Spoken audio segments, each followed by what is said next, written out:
प्यारे भाई और बहनों, मेरा नमस्कार स्वीकार हो। धार्मिक प्रश्नों की श्रृंखला में हम 511 से 520 तक व्याख्यान करेंगे। तो इस चैनल को सब्सक्राइब कर लें, जिससे अगला वीडियो आपको मिल जाएगा। तो ध्यान से सुनें। 511 में प्रश्न है, परमात्मा ने इस जगत को किस प्रकार रचा है? तो उत्तर है, निराकार सर्वशक्तिमान अकेले जगदीश्वर ने सब यानी आगा पीछा देख सब प्रकार से संयोग वियोग आदि उपायों से परमाणुओं के धारण आकर्षण सामर्थ्य यानी लेकर के संयोग वियोग आदि सामर्थ्य लेकर के कुंभकार की भांति सब जगत को रचा है। उसकी उपासना सब मनुष्य करें। यानी ये जो जितने पदार्थ हैं वो परमात्मा ने इकट्ठे किए अपनी शक्ति से, और जैसे कुंभकार घड़ा को बनाता है वैसे इस संसार को रचा है। इसका मतलब ये होता है। तो अब है 12वां प्रश्न 500, आत्मा की उन्नति हेतु किस परमात्मा की उपासना करें?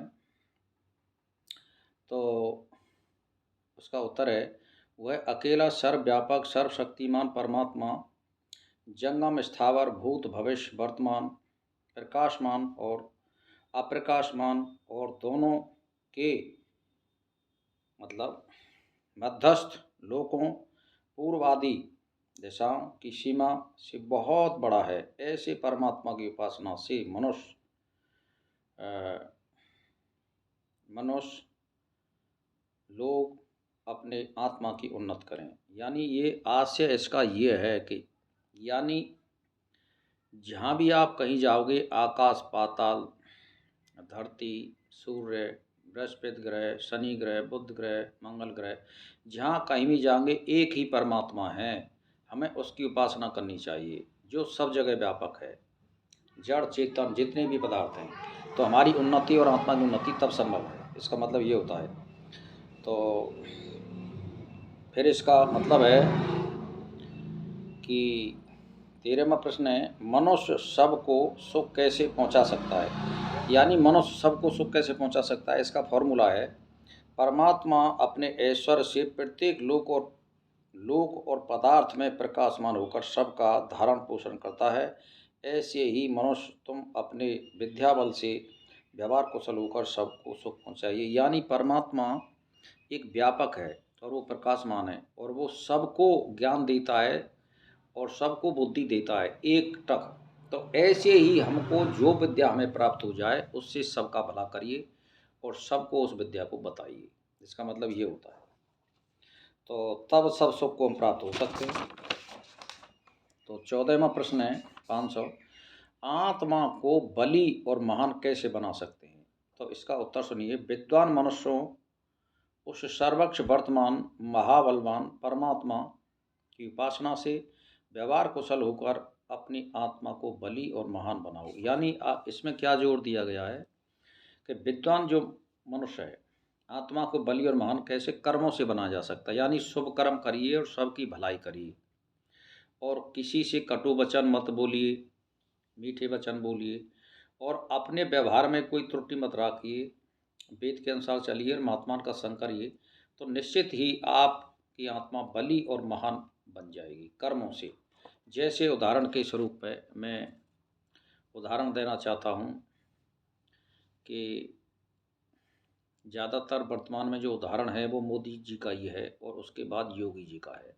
तो ये दोनों उदाहरण देख लीजिए। ये शुभ कर्म और शुभ आचरण से और न्याय के मार्ग से चलने से उच्च पद प्राप्ति हो और प्रतिष्ठा भी प्राप्त हो रही है। तो इसका मतलब ये होता है। तो फिर ऐसा 15वां प्रश्न 500, दिन और रात्रि कैसे उत्पन्न होते हैं? परमेश्वर बड़ा आश्चर्य स्वस्थ दृष्टि करता स्वरूप दृष्टि करता और उसी के नियम अनुसार सूर्य और पृथ्वी के घुमाव से दिन और रात्रि उत्पन्न होते हैं। हमें पुरुषार्थ के योग बनाते हैं।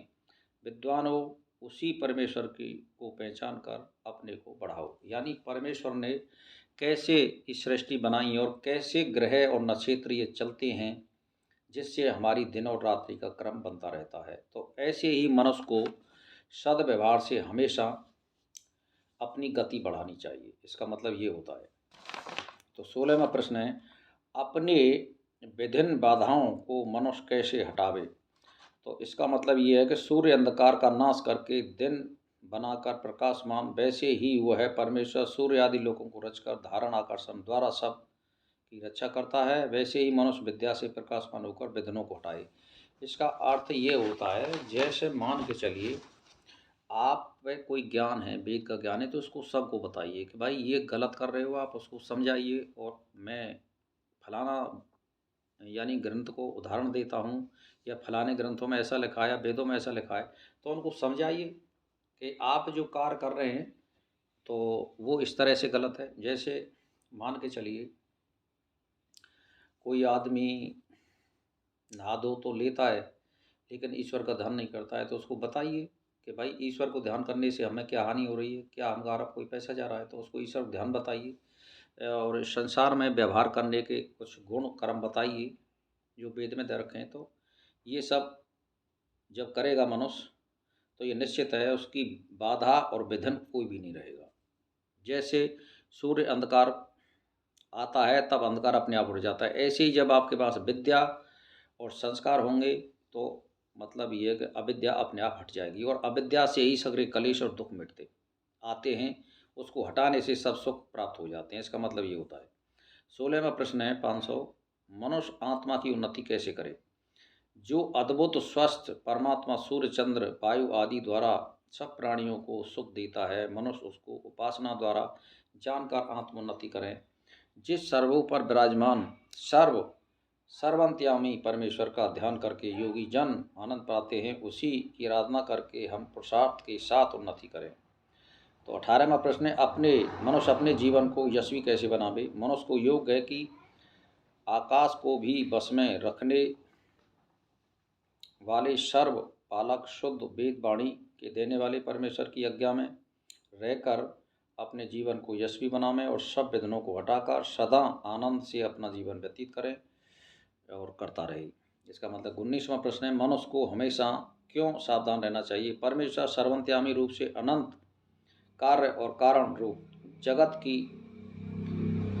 निरंतर शुद्ध रखता है, वैसे ही मनुष्य परमेश्वर का विचार करता हुआ सब कार्यों में सदा सावधान रहे और चौकन्ना रहता रहे। यानी वो इसको ध्यान में रखता रहे कि मैं कोई गलत काम करूंगा तो परमात्मा देखेगा, और सही काम करूंगा तो परमात्मा देखेगा। इसीलिए सचेत रहना चाहिए कि मुझे कोई देख रहा है।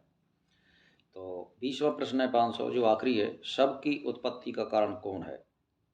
सर्व उत्पादक अनादि अनंत परमेश्वर परमाणुओं के संयोग वियोग से सृष्टि बनाकर सबका कारण हुआ, और सब लोग उसी की भक्ति करके पुरुषार्थ पूर्वक सुखी रहे। तो 20 प्रश्न हो चुके हैं, 10 प्रश्न 520, इसीलिए आपसे प्रणाम करना चाहता हूँ।